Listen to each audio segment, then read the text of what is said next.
Olá a todos, muito obrigado por ter você comigo aqui novamente, seja bem-vindo mais uma vez a mais um vídeo inédito aqui nesse canal, espero que todos estejam bem e tenham todos uma ótima noite. Pessoal, hoje eu gostaria de fazer um breve comentário sobre Bring Her Back, Faça Ela Voltar, filme de 2025, um filme de terror australiano dirigido pelos irmãos Danny e Michael Philippou, os mesmos diretores então de Fale Comigo, e a dupla, os irmãos, retornam mais uma vez com mais uma história onde o horror nasce do luto, né? E aí você teve todo esse sucesso, essa repercussão do filme Fale Comigo, um filme independente com um valor de orçamento baixo, né? Para um filme de terror, um filme independente, teve 4 milhões de orçamento e acabou arrecadando cerca de 92 milhões, se eu não me engano, foi um grande sucesso comercial.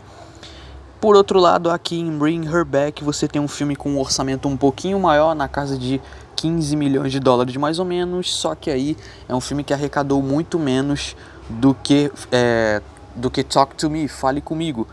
E ambos esses filmes, né, esses dois longa-metragens acabam então validando os irmãos, né, como nomes, né, do terror moderno.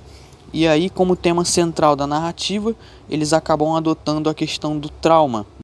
Esse trauma está de alguma forma relacionado a um sentimento de luto, a dor da perda, né, acaba sendo um motor narrativo aqui, que também acaba ganhando então um tom sombrio e melancólico, e você tem também um vínculo com a ideia macabra, né, de como a internet pode amplificar ou distorcer uma experiência dolorosa, vamos dizer assim.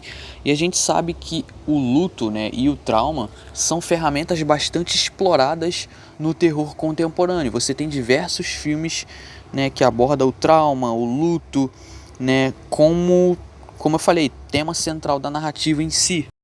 E aí os diretores acabam então adotando um horror atmosférico aqui, mergulhado na chuva incessante, na melancolia da água. Você tem o simbolismo do chuveiro, da piscina, as poças de água caindo, tudo isso sendo usado como uma metáfora então para o trauma. E a violência, quando vem, ela é contida, porém não menos perturbadora que a violência apresentada em Fale Comigo, por exemplo. E aqui você tem alguns complementos sobrenaturais que acabam se tornando apenas acessórios. A história apresenta os irmãos Andy, interpretado por Billy Barrett, e Piper, interpretada por Sora Wong, que passam pelo maior pesadelo de suas vidas ao enfrentar um luto após a perda de seu pai. Quando são adotados por uma mulher chamada Laura, interpretada por Sally Hawkins, que também perdeu a sua filha, Andy aos poucos começa então a suspeitar que algo está errado com Laura, que tem a intenção de manipular os irmãos para um propósito mais macabro e obscuro. Inicialmente, a Laura, interpretada pela Sally Hawkins, ela vai se demonstrando bastante amigável, receptível, né, bastante acolhedora com os irmãos, e aí ela vai proporcionando alguns momentos ali para que ela possa ganhar a confiança dos dois, só que aos poucos você vai percebendo que tem alguma coisa estranha com ela.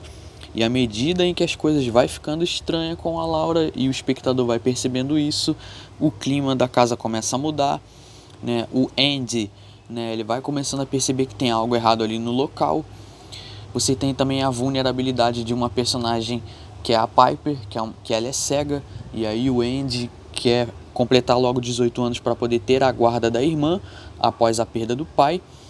E aí você tem alguns elementos sobrenaturais que não é muito pautado, não é tão bem desenvolvido, tá? E tudo, a história sugere então que o propósito macabro e obscuro da Laura é então fazer um ritual para tentar trazer a filha perdida de volta à vida, né? Basicamente isso. O trunfo desse filme é justamente isso, né? É você combinar horror físico e psicológico, foca na vulnerabilidade dos personagens e no desespero, na angústia psicológica, tudo isso ligado a um sentimento de drama muito forte. E o filme utiliza essa atmosfera pesada, né? Os irmãos, eles têm esse mérito, usam essa atmosfera pesada, um ritmo de terror sufocante, que explora então a recusa em aceitar a perda e as consequências trágicas do controle. Então você tem dois tipos então de traumas.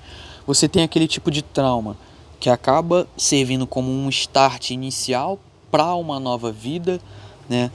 Acaba sendo um novo recomeço, e você tem aquele trauma na qual vai fechando a pessoa cada vez mais, né? E acaba criando uma tendência que faça a pessoa então se isolar, querer se isolar cada vez mais. Então você tem esses dois tipos de trauma que são trabalhados aqui no filme, inclusive. Bom, claro que aqui você tem cenas de violência gráfica, né? Você tem, claro, cenas de gore, algumas cenas violentas têm um impacto visual, mas o filme não apela para o impacto visual, tá? Eles são espertos, os irmãos, o Danny e Michael Philippou, porque eles não apelam apenas, como eu falei, para o gore. Por quê? Porque eles têm em mãos, né, uma atmosfera de medo. Então a casa é o maior responsável por trazer essa atmosfera de medo, toda essa atmosfera de terror é acentuada e amplificada justamente pela trilha sonora, pela sonoplastia, pela sonoridade do filme, tá? Então, para que, tipo assim, apresentar gore excessivo e apelar só para isso, se eles podem construir um ambiente de terror, e o ambiente por si só de terror já é sufocante, já consegue trazer o espectador para essa melancolia, para essa vibe, né, meio dramática, né? Então você percebe que é um filme de terror, mas com uma pegada totalmente diferente do que a gente está acostumado. Querendo ou não, funciona, tá? A atriz, a Sally Hawkins, entrega um grande papel aqui, uma grande atuação, melhor dizendo. Nesse papel, traz uma complexidade maior ainda para sua personagem. E com certeza, né, a atuação da Sally Hawkins, né, é um ponto alto desse filme. A Sony assumiu a distribuição mundial do filme na época. E aí o que acontece? Após a passagem pelos cinemas, o filme foi disponibilizado diretamente para compra ou aluguel digital e planejado para o streaming HBO Max. Bom, dito isso, tá, é um bom filme, arrecadou muito menos que Talk to Me, mas tá aí, é uma boa opção de entretenimento. Pra Bring Her Back, eu dou uma nota 7. Vou ficando por aqui, vou fechando a análise. Se gostou, por favor, deixe seu like, comente sua opinião abaixo. Muito obrigado a todos pela paciência e pela atenção. Quem quiser assistir esse filme, sinta-se livre. Tá, vou ficando por aqui. Por hoje é isso, muito obrigado a todos e até mais.